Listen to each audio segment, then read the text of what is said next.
Media channels ఏవైతే ఉంటాయో ఆ తెలుగు స్క్రైబ్ అని మిగతా యూట్యూబ్ ఛానళ్ళలో విచ్చలవిడిగా ప్రచారం చేసి దాంతో పాటు అదే ఆర్టికల్ను బేస్ చేసుకొని టిఆర్ఎస్ పార్టీ వర్కింగ్ ప్రెసిడెంట్ అయినటువంటి కేటీఆర్ గారు ట్వీట్ చేయడము, హరీష్ రావు ప్రెస్ మీట్ పెట్టడము, క్రిషాంక్ వాళ్ళ స్పోక్స్ పర్సన్ కూడా ప్రెస్ మీట్ పెట్టి మాట్లాడడము, ఈ తెలుగు స్క్రైబ్ కానీ నమస్తే తెలంగాణ కానీ ఈ యూట్యూబ్ ఛానళ్ళు కానీ పచ్చి అబద్ధాన్ని నిజంగా చిత్రీకరించడానికి ప్రయత్నం చేయడం, ఏమాత్రం వాస్తవం లేకుండా వాళ్ళు ఇచ్చినటువంటి కంప్లైంట్లో కూడా ఒక్క ముక్క అంటే ఒక్క ముక్క కూడా నా గురించి కానీ నేను వాళ్ళని డబ్బులు డిమాండ్ చేసినట్టు కానీ ఏమీ లేదు. కానీ పదే పదే పేపర్ చూపిస్తారు 28 కోట్లు, పేపర్ చూపిస్తారు 8 కోట్లు. అంత మంచిగా చదువుకున్న వాళ్ళు కూడా కుట్రపూరితంగా ఉద్దేశపూర్వకంగా కాంగ్రెస్ పార్టీని నన్ను బద్నాం చేయాలని, అప్రతిష్ట పాలు చేయాలని చేసినటువంటి ప్రయత్నాన్ని తీవ్రంగా ఖండిస్తూనే పదే పదే చెప్పినాం, ఏమీ లేదురా బాబు చూసుకోండి, ఉట్టిగా పేపర్ చూపించి అబద్ధాలను వక్రీకరించి మాట్లాడకండి, మీ స్థాయికి అది మంచిది కాదని చెప్పినప్పటికీ వినకుండా మా వ్యక్తిత్వ హనానికి పాల్పడరు.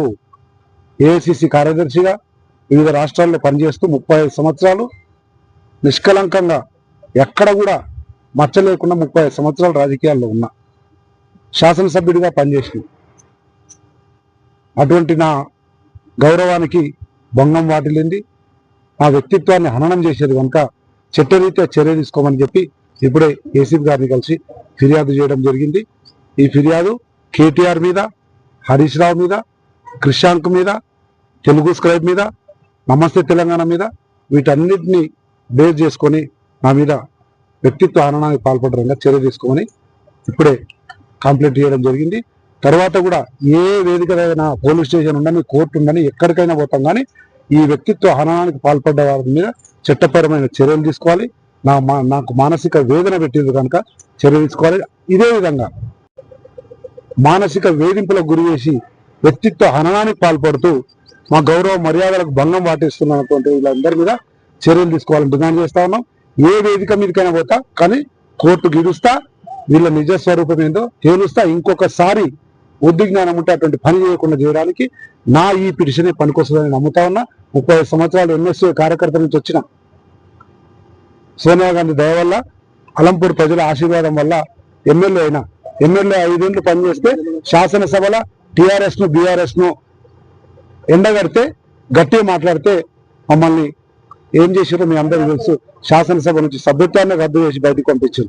దాని తర్వాత కూడా ప్రజల పక్షాన, కాంగ్రెస్ పార్టీ పక్షాన మాట్లాడుతూనే ఉన్నాం. గొంతు నిలపలేరు, మా గొంతు ఎప్పుడు పనిచేస్తూనే ఉంటుందని చెప్తే ఈరోజు ఒక స్టేట్మెంట్ ఇస్తే దానికి కౌంటర్ పచ్చి అబద్ధాలను నిజం చేయడానికి ఒక్క అడుగు ముందుకేసి వాళ్ళ బండారాన్ని బయట పెడితే ఇంకో రకంగా, ఆ రకంగా ఈ తప్పుడు ప్రచారాలు చేసేవారి మీద కఠినమైన చర్యలు తీసుకోవాలని చెప్పి ఇప్పుడే విజ్ఞప్తి చేయడం జరిగింది.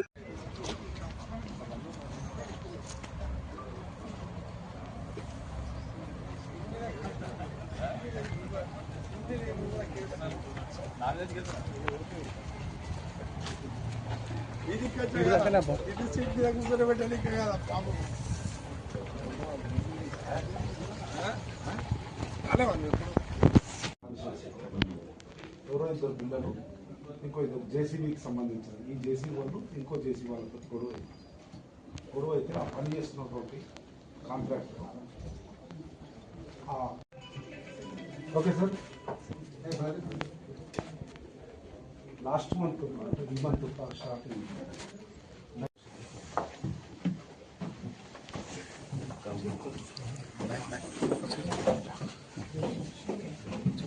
Zoom out కरो.